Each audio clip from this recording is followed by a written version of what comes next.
درس نظامی پڑھ لیا اور آج کل درس نظامی کے بعد تخصص فی الفتویٰ کا ایک ریل پیل ہے. سب سے پہلے پاکستان میں کم از کم میرے علم کے مطابق پاکستان میں تخصص فی الافتاء کا درجہ ہمارے والد ماجد حضرت مولانا مفتی محمد شفیع صاحب رحمۃ اللہ علیہ نے قائم فرمایا تھا، اور میں اور میرے بڑے بھائی حضرت مولانا مفتی محمد رفیع صاحب اس کے پہلے طالب علم تھے. اس وقت تک کہیں اور تخصص فی الافتاء نہیں ہوا کرتا تھا.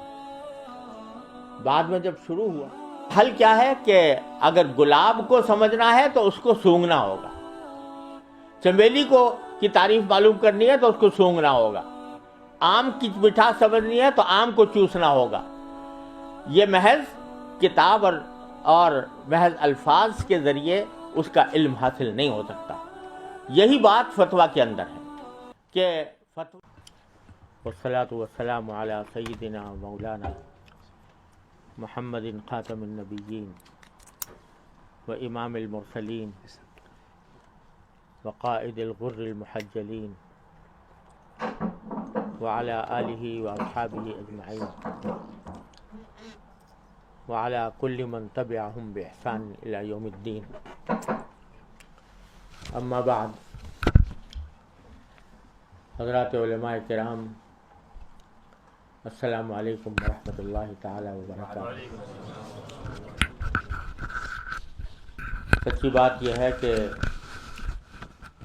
مولانا محمد بن آدم صاحب جس مجلس کے لیے عرصہ دراز سے مجھ سے فرمائش کر رہے تھے،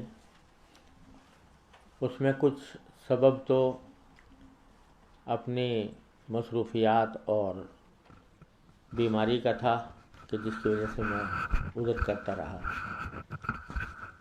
اور دوسرا سبب یہ بھی تھا کہ حضرات علماء کرام اور اہل افتاء سے میں اپنے آپ کو خطاب کرنے کا اہل نہیں سمجھتا.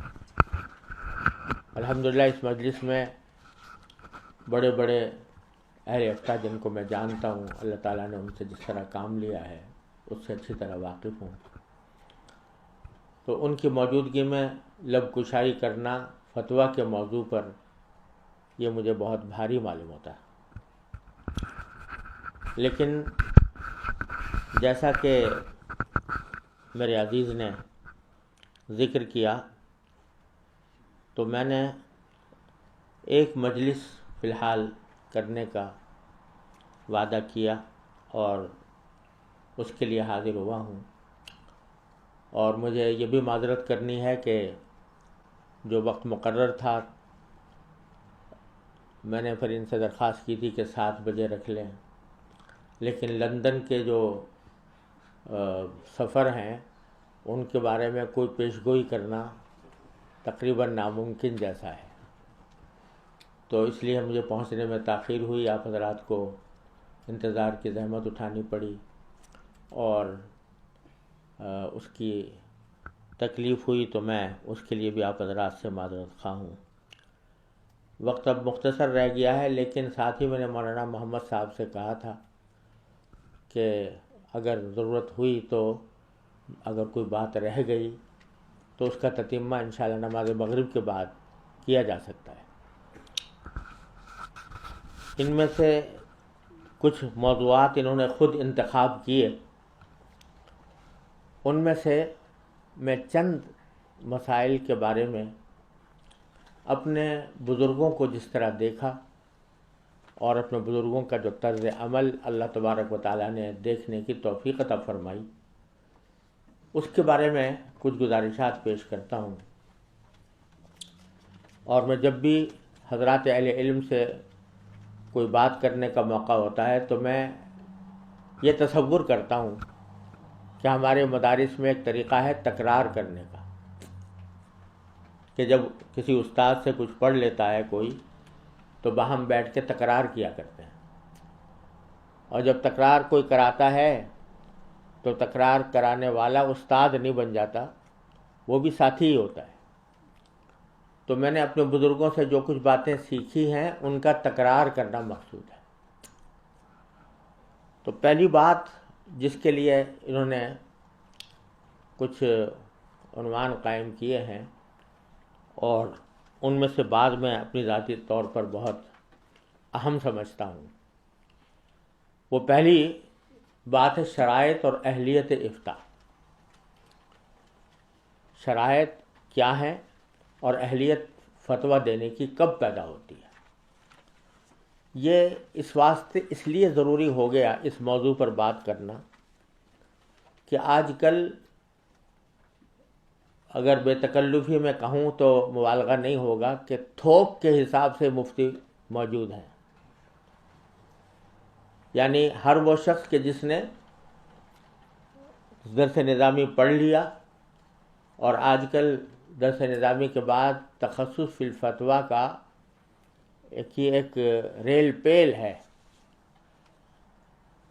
سب سے پہلے پاکستان میں کم از کم میرے علم کے مطابق پاکستان میں تخصص فی الافتاء کا درجہ ہمارے والد ماجد حضرت مولانا مفتی محمد شفیع صاحب رحمۃ اللہ علیہ نے قائم فرمایا تھا، اور میں اور میرے بڑے بھائی حضرت مولانا مفتی محمد رفیع صاحب اس کے پہلے طالب علم تھے۔ اس وقت تک کہیں اور تخصص فی الافتاء نہیں ہوا کرتا تھا۔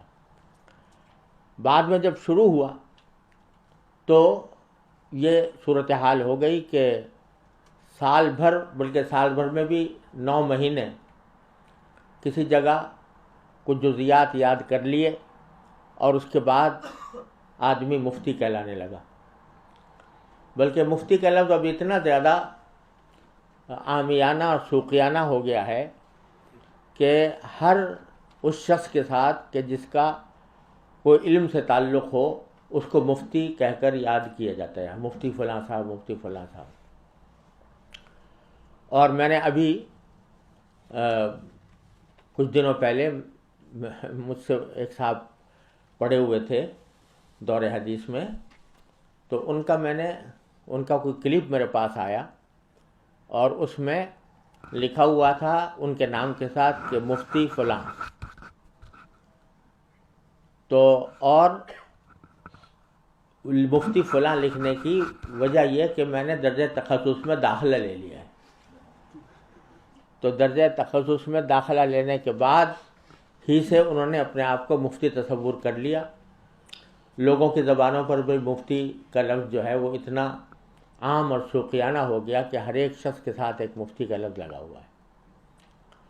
تو اس لیے اس دور میں خاص طور پر اس بات کی ضرورت ہو گئی ہے کہ یہ سمجھا جائے کہ مفتی کیا چیز ہے۔ یہ صرف درس نظامی پڑھ لینے کا نام نہیں ہے، یہ صرف جزیات فقہ یاد کر لینے کا نام نہیں ہے، یہ صرف کتابوں کے الفاظ و نقوش یاد کر لینے کا نام نہیں ہے۔ یہ فتویٰ کی اہلیت یہ کتاب پڑھنے سے صرف حاصل نہیں ہوتی، کتاب تو بہرحال ایک ذریعہ ہے، وہ تو لازمی ہے، لیکن جب تک کسی شخص نے مدتوں کسی ماہر مفتی کی صحبت میں رہ کر فتویٰ کے مزاج و مذاق کو نہ سیکھا ہو، اس وقت تک اس کو مفتی کہلانا اس کی کوئی گنجائش نہیں ہے۔ علامہ ابن عابدین شامی رحمۃ اللہ علیہ کا قول میں نے نقل کیا ہے اس اصول افتاء کے اندر کہ کسی بھی شخص کے لیے جائز نہیں ہے فتویٰ دینا یا مفتی کہلانا جب تک کہ اس نے ماہر اساتذہ کے صحبت میں رہ کر فتویٰ کا مزاج و مذاق پیدا نہ کیا ہو۔ اب یہ مزاج و مذاق ایک ایسا لفظ ہے کہ جس کی جامع معنی حد تام کرنا مشکل ہے۔ یہ ملکہ ہے، ایک ملکہ فقہیہ ہے جو اللہ تبارک و تعالی ماہر حضرات کے صحبت سے عطا فرماتے ہیں، ان کی ساتھ ممارست کے ذریعے عطا فرماتے ہیں۔ کتابیں دیکھ لینے سے اور کتابوں کے فقہی جزیات یاد کر لینے سے وہ ملکہ محض حاصل نہیں ہوتا جب تک کہ کسی ماہر مفتی کے زیر تربیت انسان نے کام نہ کیا ہو۔ میں اپنے والد ماجد قدس اللہ تعالیٰ سرہ کی یہ بات نقل کرتا ہوں کہ ہمارے ہاں تخصص فی الفتویٰ سب جانتے ہیں کہ 3 سال کا ہوتا ہے، 3 سال لگتے ہیں اس میں، اور جب طالب علم داخل ہوتا ہے تو اس کو یہ کہہ دیا جاتا ہے کہ 3 سال کا یہ کورس ضرور ہے، اور اس 3 سال کے کورس کے بعد آپ کو یہ تصدیق نامہ تو بے شک دے دیا جائے گا کہ 3 سال تک آپ نے یہاں پر فتویٰ کی تربیت لی ہے، لیکن مفتی کا سرٹیفکیٹ ہم اس وقت تک نہیں دے سکتے جب تک کہ ہمیں اس بات کا اطمینان نہ ہو جائے کہ فتویٰ کے صحیح مزاج و مذاق آپ تک پہنچ گیا ہے، آپ کے اندر پیدا ہو گیا ہے۔ بعض ایسے بھی ہمارے ساتھی ہیں تخصص فتویٰ کے اندر آئے، صرف 6 مہینے انہوں نے ہمارے ساتھ کام کیا اور 6 مہینے کے بعد ہم نے ان کو مفتی قرار دے دیا، پاکستان میں ہے۔ لیکن بعض ایسے بھی ہیں کہ 3 سال رہے، ہم ان کو مفتی نہیں قرار دیتے، ان کو صرف یہ کہہ دیتے ہیں کہ بھئی تصدیق نامہ ہم دیتے ہیں کہ 3 سال ہم نے پڑھا، لیکن مفتی کا خطاب یہ ان کو ہم دینے کے پابند نہیں ہیں، باوجود تخصص الفتویٰ کر لینے کے۔ کیوں؟ اس لیے کہ یہ صرف کتابیں پڑھ لینے سے نہیں حاصل ہوتا، یہ در حقیقت ایک خاص مزاج ہے، مذاق ہے، ملکہ ہے جو مفتی کے لیے ضروری ہے، اس کے بغیر مفتی نہ بنتا ہے نہ کہلانے کا مستحق ہوتا ہے۔ یہ مزاج و مذاق کیا ہے؟ تو میں نے جیسے عرض کیا کہ اس کی کوئی حد تام جامع معنی تعریف نہیں کی جا سکتی۔ یہ ایک خوشبو ہے، ایک ذائقہ ہے جو اللہ تبارک و تعالی صرف ماہر اساتذہ کی صحبت کے نتیجے میں عطا فرماتے ہیں۔ میں کہا کرتا ہوں جیسے آدمی گلاب کی خوشبو اور چنبیلی کی خوشبو، ان دونوں کے درمیان فرق ہے کہ نہیں ہے؟ لیکن اگر کوئی یہ کہے کہ گلاب کی خوشبو کی جامع اور معنی تعریف کرو جو اس کو چنبیلی سے ممتاز کر دے، تو کسی کے بس میں نہیں ہے۔ کوئی بڑے سے بڑا منطقی گلاب کی خوشبو کی تعریف نہیں کر سکتا۔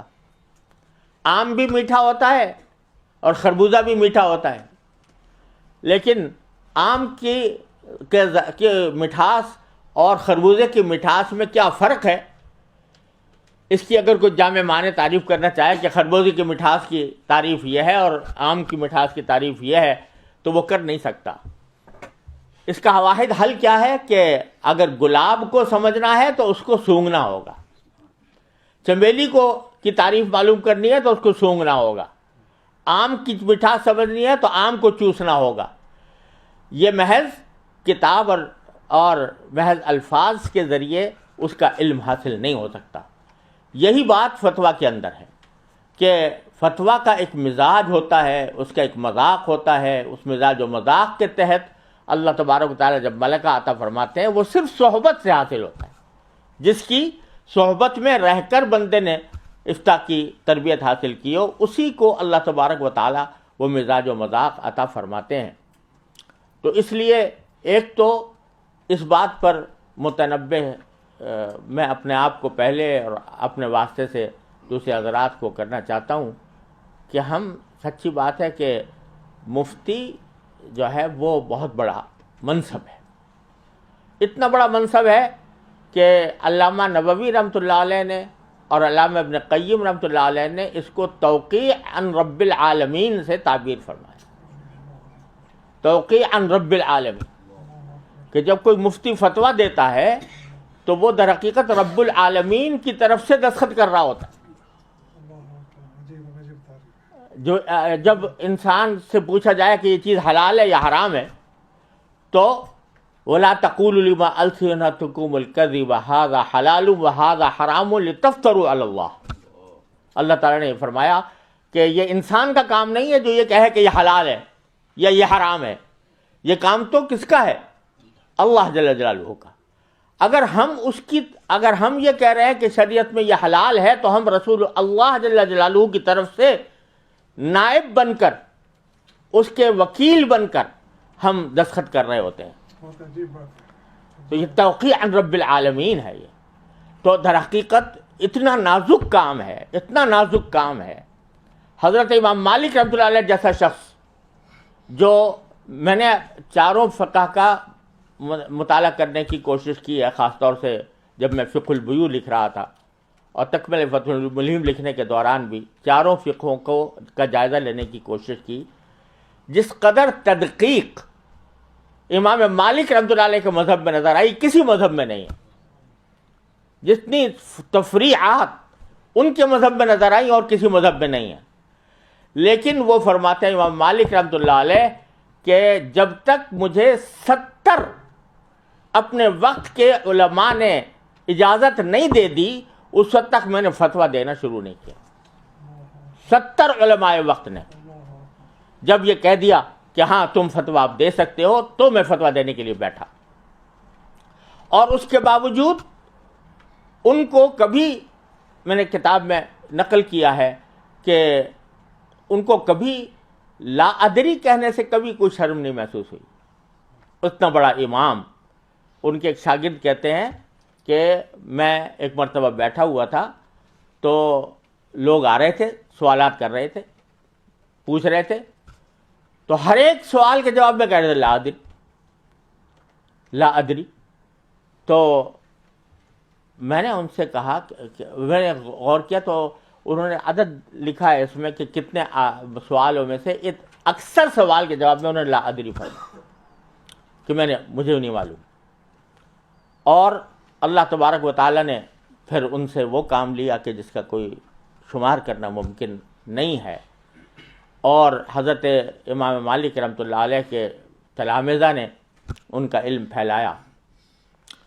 اور ساتھ میں کوئی شخص ایک مرتبہ کسی شخص نے کہا کہ حضرت یہ تو ایک خفیف سا مسئلہ ہے، معمولی سا مسئلہ ہے. تو فرمایا کہ لیس فی الفقہ شیء خفیف، فقہ میں کوئی چیز خفیف نہیں ہوتی. اس واسطے یہ کہہ کر میں جواب نہیں دے سکتا چاہے جب تک کہ مجھے پورا علم یقینی درجے میں حاصل نہ ہو جائے. اتنے بحر زخار ہونے کے باوجود ان کی احتیاط کا یہ عالم تھا.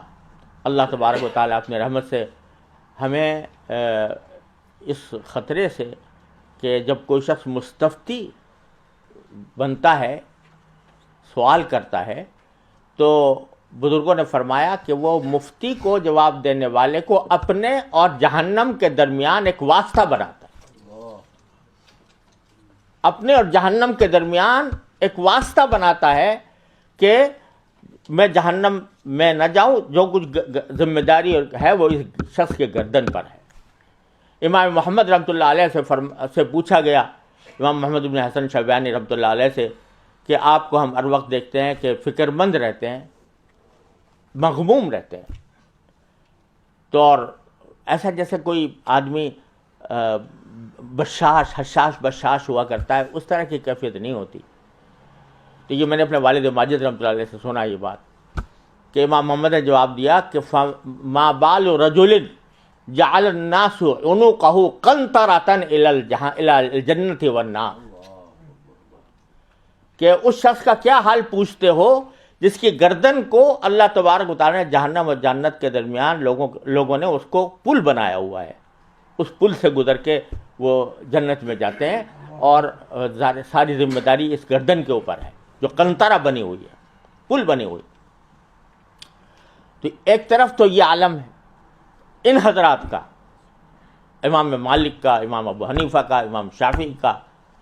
حضرت امام شافعی رحمۃ اللہ علیہ فرماتے ہیں کہ جب بھی کوئی شخص مجھ سے کوئی مسئلہ پوچھتا ہے تو تھوڑی دیر کے لیے میں اپنے آپ کو جنت اور جہنم دونوں پر پیش کرتا ہوں کہ جواب مجھے جنت میں لے جائے گا یا جہنم میں لے جائے گا. ایک طرف تو یہ حال ہے، اور دوسری طرف فتویٰ کو ایک آج کل ایسا بنا لیا گیا ہے کہ ہر ایک آدمی مفتی بننے کے لیے تیار ہے. میری رائے یہ ہے، آئی تھنک دیٹ دس از حلال اور حرام. ہر ایک آدمی اپنی رائے پیش کرنے کو تیار ہے اور مفتی بننے کو تیار ہے. حضرت شیخ عبد الفتاح ابو غدہ رحمۃ اللہ علیہ، آپ حضرات سب جانتے ہیں، ایک مرتبہ پاکستان تشریف لائے. ایک مرتبہ نہیں، 12 آئے ہیں. جب پہلی بار تشریف لائے تھے تو سارے ہمارے بزرگوں سے، والد صاحب سے بڑا گہرا تعلق تھا، بن نوری رحمۃ اللہ علیہ سے، اور بڑا متاثر ہو کر گئے علماء پاکستان سے۔ جب ایئرپورٹ کے اوپر پہنچے تو کسی نے ان سے پوچھا کہ بھئی آپ نے پاکستان کے لوگوں کو کیسا پایا؟ تو انہوں نے فرمایا بھئی میرا بڑا دل خوش ہوا پاکستان کے تمام لوگوں کو دیکھ کر، خاص طور سے علماء کو دیکھ کر، لیکن ایک میں نے خاص بات دیکھی ہے پاکستان میں۔ وہ خاص بات یہ ہے کہ یہاں کا ہر شخص طبیب ہے اور ہر شخص مفتی ہے۔ ہر شخص طبیب ہے کہ اگر کوئی شخص اس کے سامنے بیان کرے کہ بھئی مجھے فلاں بیماری ہوئی ہے تو وہ فوراً ایک دوا بتانے کو تیار ہے کہ جی بھئی فلاں دوا استعمال کرو، اس سے تمہیں فائدہ ہوگا۔ تو ایک تو ہر شخص طبیب ہے، دوسرا ہر شخص مفتی ہے، اس سے کوئی مسئلے کی بات کرو تو وہ اپنی رائے ظاہر کر دے گا۔ العیاذ باللہ العلی العظیم۔ تو یہ فتویٰ کا مقام کوئی ایسا نہیں ہے۔ مجھے کچھ اچھا یاد پڑتا ہے کہ پہلے زمانے میں حضرت والد صاحب فتویٰ تو لکھا ہی کرتے تھے، لیکن ٹیلی فون پر لوگ بہت مسائل پوچھا کرتے تھے۔ تو جب کوئی مسئلہ پوچھتا تھا تو میں حضرت سے اس کا سوال پوچھ کر پھر حضرت والد صاحب رحمۃ اللہ سے ذکر کرتا تھا کہ یہ سوال پوچھ رہا ہے وہ شخص، آپ نے فرمایا کہ نہیں مجھے دو سوال، ٹیلی فون مجھے دو، تم نہیں بیان کرو، اس لیے کہ پتہ نہیں اس نے کیا کہا ہوگا اور تم نے کیا سمجھا اور کیا سوال کر لیا، پھر میں جو جواب دوں گا تو وہ پتہ نہیں تم کتنا سمجھو گے، کتنا اس کو سمجھاؤ گے، اور کتنا براہ راست بات کرتے تھے مستفتی سے۔ پھر ایک وقت ایسا آیا کہ فرمانے لگے اچھا چلو اب تم سوال ان سے سن کر مجھ سے ذکر کر دیا کرو۔ تو وہ پھر میں نے سوال ان سے سنا، حضرت والد صاحب علیہ کو ذکر کیا، انہوں نے جواب دیا، میں نے نقل کر دیا۔ کسی ایک موقع کے اوپر ایسا ہوا کہ بہت معمولی سی بات کسی نے پوچھی جو بالکل سامنے کا مسئلہ تھا، تو میں نے بتا دیا، اور حضرت والد صاحب رحمۃ اللہ علیہ سے ذکر کیا کہ فلاں صاحب کا یہ فون آیا تھا اور انہوں نے یہ مسئلہ پوچھا تھا، میں نے یہ جواب دے دیا، کیونکہ آپ سے بار بار سنا ہوا تھا، میں نے یہ جواب دے دیا۔ کہا کیوں جواب دیا تم؟ جب تم مفتی نہیں ہو تو جواب کیوں دیا؟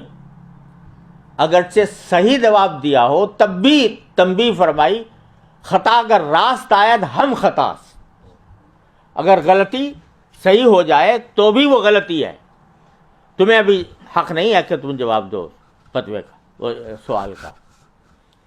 اس طرح کر کے پھر ایک وقت آیا کہ فرمانے لگے جو معمولی بالکل سامنے کے مشہور معروف مسائل ہیں وہ جواب دے سکتے ہو۔